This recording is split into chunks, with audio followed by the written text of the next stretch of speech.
Hello दोस्तों, नमस्कार। स्वागत है आपका आपके यूट्यूब चैनल एग्जाम 91 पे। चलिए दोस्तों, भाई देखिए, जो हम लोग सीरीज़ चला रहे हैं, आज ये जो प्रैक्टिस सेट हम लोग कर रहे थे, आज उसका 10वां है। और ये इस चीज़ जो बुक से हम लोग कर रहे थे, ये बुक का अंतिम है। ठीक है, इसके बाद हम लोग जो है दूसरी कोई बुक देखेंगे, फिर वहाँ से हम लोग उसको कंप्लीट करेंगे। तो इस तरीके से हम लोग आगे बढ़ते बढ़ते बढ़ते ये ऐसे ही कंप्लीट करते रहेंगे जब तक हमारा पेपर नहीं हो जाता। हमारा डेली का ये रोज़ का नियम बन जाएगा कि हम लोग एक डेली प्रैक्टिस सेट हिंदी और जीएस का करते ही रहेंगे। अब तो मैथ भी स्टार्ट हो गई है, तो मैथ में आपको संख्या पद्धति का एक चैप्टर 1 का जो है पार्ट 1 मिल ही चुका था। उसका पार्ट 2 आज अपलोड नहीं हो पाया है कुछ टेक्निकल इशू की वजह से, क्योंकि जो है उसको कल हो नहीं पाया था। कल उसको अपलोड किया जाता रहा, कल अपलोड किया जाता रहा, लेकिन वो बार बार जो है उसको जो है किया जाता रहा, फेल्ड होता रहा। बल्कि स्पीड की कोई प्रॉब्लम नहीं थी, कुछ नहीं था, नेट का भी कोई इशू नहीं था, बट टेक्निकल एरर था कुछ, इसकी वजह से वो अपलोड नहीं हो पाया। तो वो इसके लिए जो है आज आपको मिला है। ठीक, चलिए तो देखिए, सामान्य हिंदी देखते हैं क्या हो जाएगा। यहाँ पे पहला पार्ट जो है सामान्य हिंदी का है। चलिए देखते हैं, 1 से 4 तक जो है गद्यांश लिखा है, उसको पढ़कर हम लोगों को उत्तर देने हैं। चलिए भाई, यहाँ पे हम लोग पढ़ते हैं जो गद्यांश है उसको। चलिए, यहाँ पे क्या लिखा हुआ है कि वैज्ञानिक प्रयोग की सफलता ने मनुष्य की वृद्धि का अपूर्व विकास कर दिया है। द्वितीय महायुद्ध ने एटम बम की शक्ति ने कुछ क्षणों में ही जापान की अजेय शक्ति को पराजित कर दिया है। इस शक्ति की युद्धकालीन सफलता ने अमेरिका, रूस, ब्रिटेन, फ्रांस आदि सभी देशों को ऐसे शस्त्रों के निर्माण की प्रेरणा दी कि सभी भयंकर और सर्व विनाशकारी शस्त्र बनाने लगे। अब सेना को पराजित करने तथा शत्रु देश पर पैदल सेना द्वारा आक्रमण करने के लिए शस्त्र निर्माण के स्थान पर देश के विनाश करने की दिशा में सशस्त्र बनने लगे हैं। इन हथियारों का प्रयोग होने पर शत्रु देश की अधिकांश जनता तथा और संपत्ति थोड़े समय में ही नष्ट की जा सकेगी। क्योंकि ऐसे सशस्त्र प्रायः सभी स्वतंत्र देशों के संग्रहालयों में कुछ न कुछ आ गए हैं, अतः युद्ध की परिस्थिति में उनका प्रयोग भी अनिवार्य हो गया है, जिससे बड़ी जनसंख्या प्रभावित हो सकती है। इसलिए निशस्त्रीकरण की योजनाएं बन रही हैं। सशस्त्रों के निर्माण की जो प्रक्रिया अपनाई गई है, उसी के कारण आज इतने उन्नत शस्त्र बन गए हैं, जिसके प्रयोग से व्यापक विनाश आसन्न दिखाई पड़ता है। अब भी परीक्षणों की रोकथाम तथा बने शस्त्रों का प्रयोग रोकने के मार्ग खोजे जा रहे हैं। इन प्रयासों के मूल में भयंकर आतंक और विश्व विनाश का भय कार्य कर रहा है।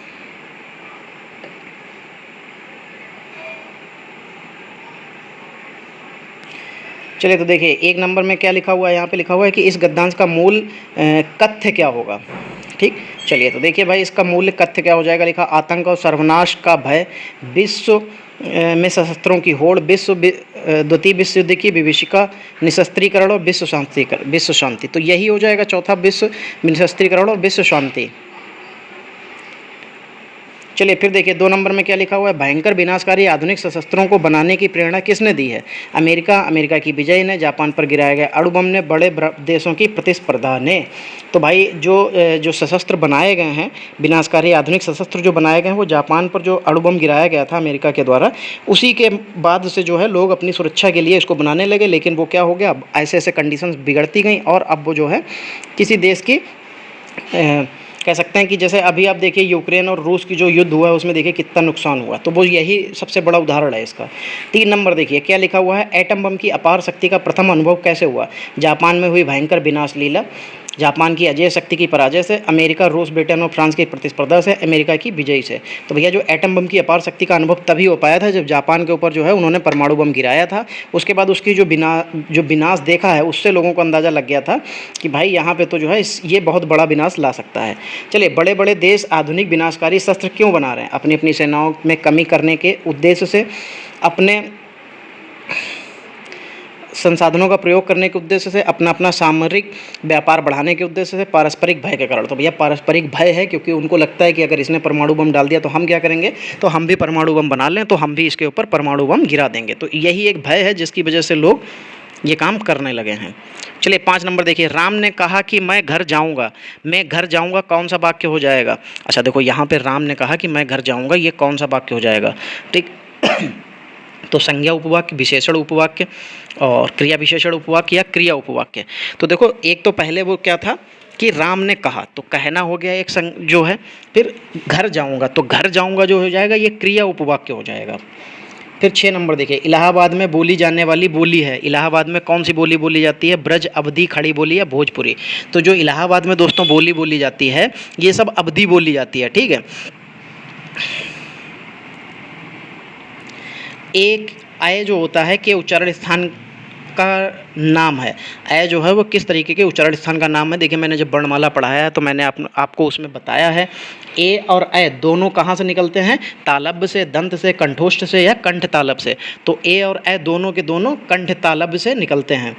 उड्डयन का संधि विच्छेद होगा, उड्डयन का संधि विच्छेद क्या होगा? तो देखो इसका जो है ये व्यंजन संधि का उदाहरण है, और व्यंजन संधि में आपको क्या करना पड़ेगा? ये लिखा हुआ है उत प्लस डयन, फिर लिखा हुआ है उड प्लस डयन, फिर लिखा हुआ है उत प्लस अयण, फिर लिखा है उद प्लस अयण। तो देखो ये ता बन जाता है, डा जो आधा डा बना है उसका आधा ता बन जाता है, तो उत प्लस डयन हो जाएगा उत उड्डयन।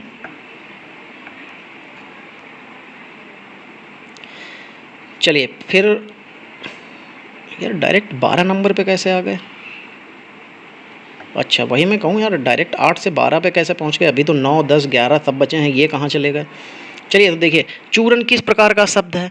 तो चूरन जो है तत्सम है, अर्ध तत्सम है, देशज है या तद्भव है? तो चूरन शब्द जो है दोस्तों वो तद्भव शब्द है, क्योंकि इसका जो तत्सम शब्द होता है वो चूर्ण होता है। क्या होता है? चूर्ण होता है, तो यहाँ पे तद्भव हो जाएगा, ठीक। फिर देखिए चौकड़ी भूल जाना, ये इसका मुहावरे का अर्थ क्या हो जाएगा? चौकड़ी भूल जाने का, राह न सूझना बराबर, बात बदलना, पीछा छुड़ाना या ढाढ़स बांधना। तो जो चौकड़ी भूल जाना का मतलब हो जाता है दोस्तों राह भूल जाना, क्योंकि उसको समझ में ही ना आना क्या करना, तो ये राह भूल जाना होता है। चलिए 11 नंबर देखिए क्या लिखा हुआ है, वयमनस्य का विलोम शब्द क्या हो जाएगा? वयमनस्य विमनस्य लिखा हुआ है, सौमनस्य लिखा हुआ है, सुमनस्य लिखा हुआ है, अवनमस्य लिखा हुआ है। तो वयमनस्य का विलोम शब्द जो हो जाएगा वो सौमनस्य हो जाएगा। क्या हो जाएगा? दूसरा ऑप्शन सौमनस्य हो जाएगा। चलिए अब चलते हैं भाई 12 पे।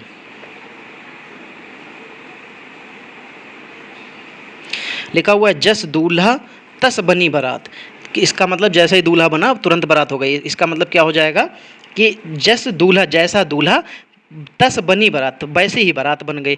तब क्या होगा? अपनी योग्यता से अधिक बातें करना, जैसे खुद वैसे साथी, किसी की साथ को अच्छी तरह जानना, किसी की चाल को, अच्छे बुरे को एक समझना। तो भैया देखो साफ साफ लिखा है जस दूल्हा तस बनी बारात, जैसा दूल्हा वैसी ही बारात बनेंगे, तो जैसे खुद वैसे ही उसके साथी हो जाएंगे। चलिए 13 नंबर, जो धरती फोड़कर जन्मता है तो वो क्या कहलाता है? स्वयंभू कहलाता है, या जन्मजात कहलाता है, जरायुज कहलाता है, उदयभिज कहलाता है। तो दोस्तों जो धरती फोड़कर जन्मता है उसे उदयभिज कहते हैं, उद्भिज कहते हैं। क्या कहते हैं? उद्भिज कहते हैं, ठीक है। तो यहाँ पे क्या हो जाएगा? उद्भिज हो जाएगा। पृष्ठांकन का अंग्रेजी अनुवाद क्या होगा? पृष्ठांकन पूछा गया है तो उसका अंग्रेजी अनुवाद क्या हो जाएगा? अमेंडमेंट, तो ये तो संशोधन होता है। वेरिफिकेशन तो आपको पता ही है कि वो जांचना हो जाएगा। स्पेसिमेन का मतलब जो है एक जो मतलब बहुत ज़रूरी चीज़, जो जिसके बारे में बताया गया हो, बहुत ज़रूरी चीज़। स्पेसिमेन मतलब इम्पोर्टेंट कह सकते हैं। इंडोर्समेंट, इंडोर्समेंट बिल्कुल सही हो जाएगा। पृष्ठांकन का अंग्रेजी अनुवाद क्या हो जाएगा? इंडोर्समेंट हो जाएगा, ठीक है। वैसे स्पेसिमेन का जो होता है वो नमूना होता है। स्पेसिमेन का मतलब जो फुल मतलब इसकी जो मतलब होता है वो नमूना होता है। वेरिफिकेशन सत्यापन, और अमेंडमेंट का मतलब संशोधन होता है। चलिए 15 नंबर देखिए क्या लिखा हुआ है कि इसमें मूक का अनेकार्थ शब्द कौन सा नहीं है? इसमें मूक का अनेकार्थ शब्द कौन सा नहीं होगा? तो मूक मतलब गूंगा, जो नहीं बोल सकता, तो गूंगा, चुप, शांत या विवश। तो भैया देखो मूक का मतलब दोस्तों यहाँ पे क्या नहीं होगा? तो मूक में आपको दिखाई दे रहा होगा शांत, ठीक। शांत होना और बिल्कुल ना मतलब बोल ही ना सकना, दोनों में अंतर होता है। मूक मतलब गूंगा होता है जो बोल नहीं सकता, और शांत का मतलब आप बोल सकते हो लेकिन अभी नहीं बोल रहे हो। तो यहाँ पे इसका जो है यही सही नहीं होगा। चलिए राम की गाय चरती है, वाक्य में कौन सा कारक हो जाएगा? तो कर्ता, कर्म या संबंध या अधिकरण। तो राम की गाय, तो राम की गाय का मतलब ये किसकी गाय है? तो राम की। तो ये क्या होगा? राम से संबंध हो गया इसका। तो जैसे ही ये राम से संबंध हुआ तो ये क्या हो जाएगा? ये इसका संबंध कारक हो जाएगा।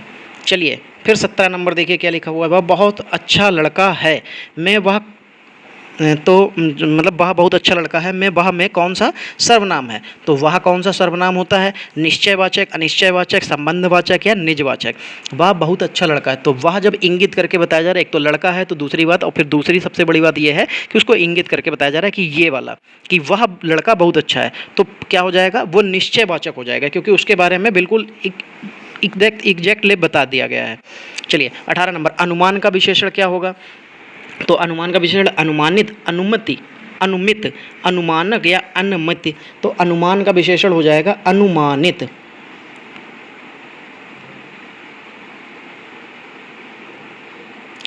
फिर लिखा हुआ है जब पानी बरसता है तब मेढक बोलते हैं। में जब पानी बरसता है कौन सा कारक हो जाएगा? मतलब जब पानी बरसता है इसमें कौन सा वाक्य हो जाएगा? ठीक है, कौन सा वाक्य होगा? संज्ञा उपवाक्य होगा या विशेषण उपवाक्य होगा या क्रिया विशेषण उपवाक्य होगा या क्रिया उपवाक्य होगा? तो देखो जब पानी बरसता है तब मेढक बोलते हैं, तो इसमें जब पानी बरसता है ये एक तरीके का क्रिया विशेषण जो है उपवाक्य हो जाता है, क्रिया हो जाता है, क्रिया विशेषण उपवाक्य। चलिए 20 नंबर देखिए, इनमें से स्वर्ग का पर्यायवाची कौन सा नहीं होगा? कौन सा स्वर्ग का पर्यायवाची कौन सा नहीं होगा ये पूछा गया है। त्रिदशाला, त्रिदशालय, त्रिदिव और गौ और नाक। देखो तो यहाँ पे हमसे ये पूछा जा रहा है कि कौन सा नहीं होगा, तो जो त्रिदिव लिखा हुआ है यही जो है गाय का पर्यायवाची नहीं होगा। गौ भी होता है, नाक भी होता है, त्रिदशालय भी होता है, देवलोक भी होता है, बैकुंठ भी होता है और सुरपुर भी होता है। तो यहाँ पे दोस्तों कौन सा नहीं होगा? त्रिदिग नहीं होगा। चलिए 21 नंबर देखते हैं। 21 नंबर में महादेवी वर्मा को किस पुस्तक पर ज्ञानपीठ पुरस्कार मिला था? अच्छा ये क्वेश्चन बहुत बढ़िया है। चलिए देखिए किस पुरस्कार के मतलब किस पुस्तक के लिए उनको ज्ञानपीठ पुरस्कार मिला था? नीरजा, निहार, रश्मि या यामा। तो जो महादेवी वर्मा को जो ज्ञानपीठ पुरस्कार मिला था वो यामा के लिए मिला था। किसके लिए मिला था? यामा के लिए मिला था। चलिए 22 नंबर देखिए क्या लिखा हुआ है। लिखा हुआ है सुमित्रा में प्रत्यय होगा। जो सुमित्रा है उसमें कौन सा प्रत्यय होगा? अच्छा देखो प्रत्यय तो आपको पता है कि शब्द के अंत में लगता है, ठीक है। तो जब सुमित्रा में जो मतलब प्रत्यय लगेगा तो सुमित होता है। क्या होता है? सुमित। तो उसमें जो है सुमित्र, जो सुमित होता है इसका जगह अगर हम आ लगाएंगे तो सु प्लस मित्र प्लस आ, क्योंकि सुमित्र का मतलब होता है अच्छा मित्र। तो सु फिर मित्र प्लस आ, तो इसमें सबसे आखिरी में क्या जुड़ा के? बड़ा आ। तो ये क्या हो जाएगा? इसका प्रत्यय बड़ा आ हो जाएगा। चलिए 23 नंबर देखिए, साकेत महाकाव्य के रचयिता कौन है? तो भैया साकेत के देखिए जयशंकर प्रसाद, सुमित्रानंदन पंत, मैथिली शरण गुप्त या नागार्जुन। तो साकेत के मैथिली शरण गुप्त हो जाएंगे। 24 नंबर, जो कभी लोकप्रिय होता है उनका सम्मान सभी करते हैं, इस वाक्य में सरल वाक्य होगा। अच्छा, जो कभी लोकप्रिय होते हैं उसका सम्मान सभी करते हैं, इस वाक्य में सरल वाक्य होगा। कौन सा सरल वाक्य हो जाएगा? चलिए, जो कवि होते हैं वे लोकप्रिय होते हैं, लोकप्रिय कवि का सम्मान सभी करते हैं। हाँ तो भैया लोकप्रिय कवि का सम्मान सभी करते हैं, यही जो है आपका सरल वाक्य हो जाना चाहिए। क्योंकि देखिए यहाँ पे जो दे आया है तो ये सरल वाक्य हो नहीं सकता। कभी फिर और से जोड़ा है तो भी नहीं हो सकता, फिर यहाँ पे इसलिए से जोड़ा है ये भी नहीं हो सकता। बचा एक अकेला 2 नंबर, यही आपका आंसर हो जाएगा। चलिए फिर लिखा हुआ है कि सरासर में कौन सा समास हो जाएगा? क्या लिखा हुआ है? सरासर। तो इसमें क्या हो जाएगा कि सरासर, तो द्वंद्व हो नहीं सकता क्योंकि इसमें योजक चिन्ह नहीं आया। द्विगु इसलिए नहीं हो सकता क्योंकि इसमें क्या नहीं आया है भाई? संख्यात्मक कोई भी शब्द नहीं आया है, ठीक। फिर तत्पुरुष, हाँ तत्पुरुष इसलिए भी नहीं हो सकता क्योंकि इसमें क्या हो जाएगा कि भाई कोई भी कारक चिन्ह नहीं आया।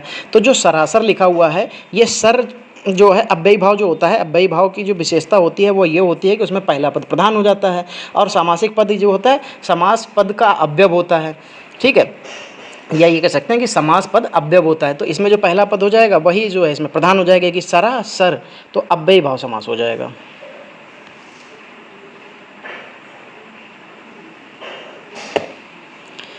फिर यहाँ पे लिखा हुआ है कि मैंने रमेश से पत्र लिखवाया, इस वाक्य में लिखवाया कौन सी क्रिया हो जाएगी?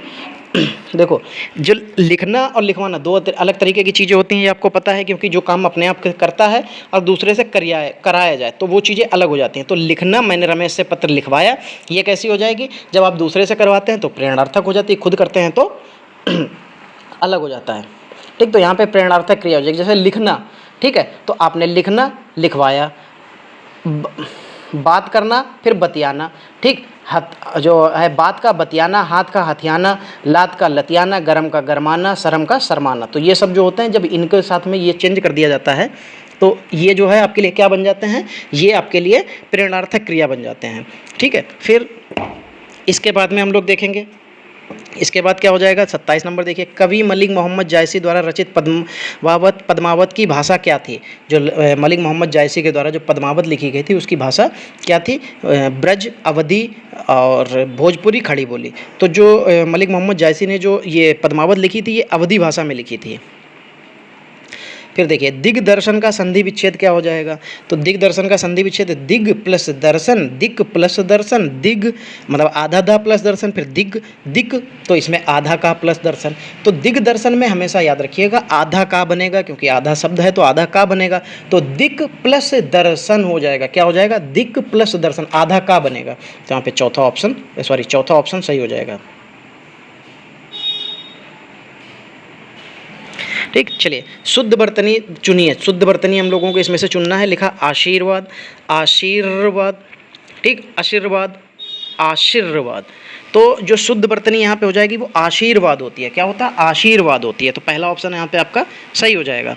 फिर 30 नंबर देखिए क्या लिखा हुआ है, आंखों में धूल झोंकना, इसका मुहावरे का अर्थ बताना है। तो आंखों में धूल झोंकना, धोखा देना, धोखा खाना, धोखा देना, होली खेलना, आंख में धूल डालना। तो आंखों में धूल झोंकने का मतलब ये हो जाता है कि धोखा देना। क्या हो जाता है, धोखा देना। 31 नंबर देखिए क्या लिखा हुआ है, शाह का उच्चारण स्थान कौन सा है। अब देखिए ये भी मैं लिखा चुका हूँ कि शाह का उच्चारण स्थान कौन सा होता है, कंठ, तालु, मूर्धा या दंत। तो जो संयम वाला शाह होता है इसका मतलब होता है तालु। इसीलिए मैं भाई मैं कह रहा हूँ, कब से कह रहा हूँ कि आप लोग जाइए वर्णमाला को पढ़िए। वर्णमाला से आपको 2-3 क्वेश्चन देखने को मिल जाते हैं भैया। ये देखिए जहाँ जहाँ से टॉपिक से मैं आपको बताता जाता हूँ वो तैयार करते जाइए, वहाँ से आपको क्वेश्चन मिल जाएंगे। ठीक है, तो तालु से कौन कौन से दोस्तों मिल जाते हैं, देखो शाह मिल जाता है आपको, संयम वाला, छोटी, बड़ी और चा वाली पूरी सीरीज जो होती है ये आपको क्या कहलाती है, ये दंत कहलाती है, सॉरी तालु कहलाती है। दंत तो ता वाली सीरीज होती है। ठीक, चलिए फिर हाथी किस प्रकार का शब्द है, तो तत्सम है, तद्भव है, देशज है या विदेशी। तो देखो तत्सम तो हो नहीं सकता, क्योंकि आपको भी पता है कि हाथी का क्या होता है, गजा होता है। गजा होता है, क्या होता है, गजा। गजा मतलब हाथी। बाकी देखिए कुछ और होते हैं, जैसे ऊंट को क्या कहते हैं, उसको ऊष्ट्र कहते हैं। फिर गधा को क्या कहते हैं, गधर्व कहते हैं। भैंस को महिष कहते हैं। चूहा को चुल्ली कहते हैं। गाबर का गमय होता है। सलाई का शलाका होता है। बंदूक का भुषुंडी होता है। और बैगन का बातकी होता है। अदरक का अर्द्रक होता है। तुरंत का त्वरित हो जाता है। ठीक है, तो ये कुछ यहाँ पे तत्सम शब्द थे जो आपको बता दिए। चलिए फिर 33 नंबर आगे बढ़ते हैं। 33 नंबर देखते हैं। चलिए यहाँ पे लिखा है पुजारी भगवान पीताम्बर की पूजा कर रहा है। यहाँ पीताम्बर शब्द है, पीताम्बर में क्या हो जाएगा, पीला है अंबर, जिसका अर्थात क्या हो जाता है भैया, विष्णु जी हो जाते हैं। तो जैसे ही तीसरे शब्द की ओर इंगित कर देता है वो क्या बन जाता है, वो बहुब्रीहि समास बन जाता है। चलिए फिर आगे देखते हैं। 34 नंबर में क्या लिखा हुआ है, 34 नंबर में लिखा हुआ है कामायनी महाकाव्य के रचनाकार कौन है। तो लिखा हुआ है कि सूर्यकांत त्रिपाठी निराला लिखा है, महादेवी वर्मा, सुमित्रानंदन पंत लिखा हुआ है, जयशंकर प्रसाद लिखा हुआ है।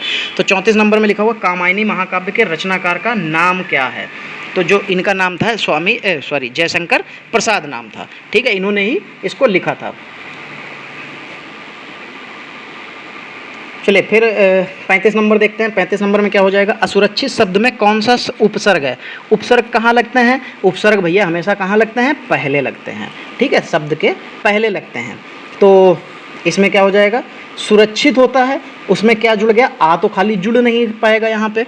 तो जब अगर वैसे तो देखो रक्षा होता है, ठीक है, क्या होता है, रक्षा होता है। मूल धातु जो है देखा जाए तो वैसे सिर्फ रक्षा होता है, लेकिन फिर उसको क्या बना दिएगा, सुरक्षित। अब अगर उसको आ जोड़ के असुरक्षित बना दें तो क्या हो जाएगा, तो इसमें उपसर्ग जो लगेगा वो आ लगेगा, और छोटा ऊ वाला जो मतलब सा वाला, सा में छोटे ऊ की मात्रा लगेगी, यानी कि आ सु, तो असु हो जाएगा। 36 नंबर, नीचे दिए गए शब्दों में कौन सा शब्द अग्नि का पर्याय नहीं है। अग्नि का जो यहाँ पे पर्याय नहीं होगा वो देखते हैं, कृषाणु, अनिल, हुताशन और बहिन। तो देखो अग्नि का तो यहाँ पे भाई जो लिखा हुआ है ये अनिल, अनिल नहीं होगा, क्योंकि ये हवा का पर्यायवाची होता है। चलिए फिर यहाँ पे जो है कोष्टांकित विराम चिन्ह का नाम क्या है। तो जो मतलब कोष्टांकित का मतलब जो यहाँ पे जो कोष्टक में बंद है, यानी कि जो आपका उसमें ब्रैकेट में बंद है, इसका नाम क्या है। चलो भाई देखते हैं इसका नाम क्या हो जाएगा। इसका जो दोस्तों नाम है वो योजना विराम, अर्ध विराम, अल्प विराम, निर्देशक चिन्ह। तो अर्ध विराम हो जाता है, ठीक है, क्या हो जाता है, अर्ध विराम हो जाता है। बाकी योजक चिन्ह आपको पता है ऐसे डैश से लगता है। फिर अल्प विराम आपको पता है ऐसे करके कॉमा लगता है।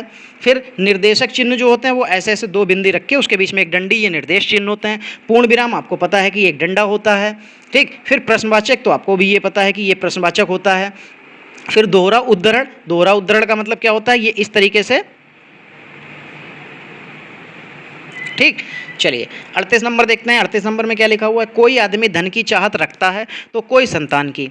ठीक, उपयुक्त वाक्य के आधार पर नीचे दिए गए कौन से शब्द भेद शुद्ध अशुद्ध हैं। अच्छा, प्रथम कोई शब्द सर्वनामिक विशेषण है, दूसरी बार जो आया हुआ है वो क्या हो जाएगा, शब्द सर्वनाम है। अच्छा, अशुद्ध पूछा गया, ठीक है। दोनों बार आया कोई शब्द सर्वनाम है। अच्छा, कोई शब्द का प्रयोग सर्वनाम और विशेषण दोनों रूप में हो सकता है, ये भी सही है। 3 सही है, इसमें एक गलत है, वो तीसरा वाला ही गलत है कि दोनों बार आया कोई शब्द सर्वनाम हो सकता है। नहीं, अगर पहली बार जब यूज कर रहे हैं तब तो सर्वनाम हो सकता है, दूसरी बार विशेषण होगा। ठीक, अगर वो पहले बार में आप दूसरे शब्द में ले रहे हैं तो दूसरा वाला सर्वनाम बन जाएगा। तो इसलिए आपका ये जो है बाकी ऑप्शन सही हो जाएंगे, ये तीसरा ऑप्शन गलत हो जाएगा।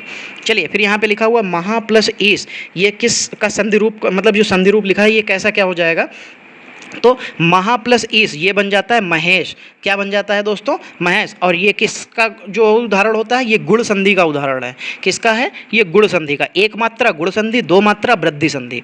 चलिए 40 नंबर देखिए, लिखा हुआ है निम्नलिखित में से कौन सा भाववाच्य का उदाहरण है। बच्चा सो रहा है, मुझसे गाया नहीं जाता है, राम के द्वारा पुस्तक पढ़ी जाती है। ठीक, और मुझसे पत्र लिखा गया। तो देखो, जब भाववाच्य के जो उदाहरण होते हैं तो पहला तो आप यहाँ पे ये ले लीजिए, मुझसे गाया नहीं जाता, ये तो आपका भाववाच्य हो जाएगा।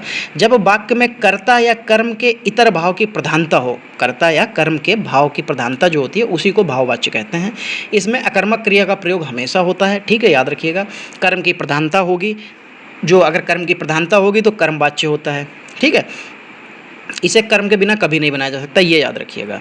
ठीक, चलिए, तो आपको यहाँ पे जो 40 क्वेश्चन थे ये आपके कंप्लीट करा दिए हैं मैंने। और इसी तरीके से जो है आप जुड़े रहिए, चैनल को सब्सक्राइब जरूर कर लीजिए जिन लोगों ने अभी तक चैनल को सब्सक्राइब नहीं किया है। बाकी भाई वीडियो को लाइक और शेयर ज़रूर कर दिया करें, आप लोग वीडियो को लाइक और शेयर नहीं कर रहे हैं। साथ ही आप लोग भाई पता नहीं कैसे क्या, मैं देखता हूँ कि जो लोग जिनके क्वेश्चन में बिल्कुल भी दम नहीं होता है वो लोगों के यार आप लोग वीडियो को व्यूज़ जो है 1000 2 3 हज़ार, यहाँ देखिए 40 हज़ार 50 हज़ार व्यूज़ देखे हैं। पर भाई मैं अपने में देखता हूँ तो मुझे आज तक अभी तक सोचिए 10,000 व्यूज़ नहीं पहुँच पाए हैं। कैसे काम चलेगा भाई, मैं इतनी मेहनत करके आप लोगों के लिए सारी चीज़ें बना के लाता हूँ और आप लोग जो हैं इस चीज़ को आगे जो है अप्रिशिएट करके आप लोग शेयर ही नहीं करते हैं। भाई शेयर कर दिया करें वीडियो को। चलिए दोस्तों, आज की क्लास यहीं पे समाप्त करते हैं। बाकी अगर आपको ये अच्छा लगा हो तो भाई वीडियो को एक बार लाइक और शेयर जरूर कर दीजिएगा, और जो भी नए लोग हों चैनल को सब्सक्राइब कर लीजिएगा। चलिए मिलते हैं अगली क्लास में, तब तक के लिए जय हिंद दोस्तों।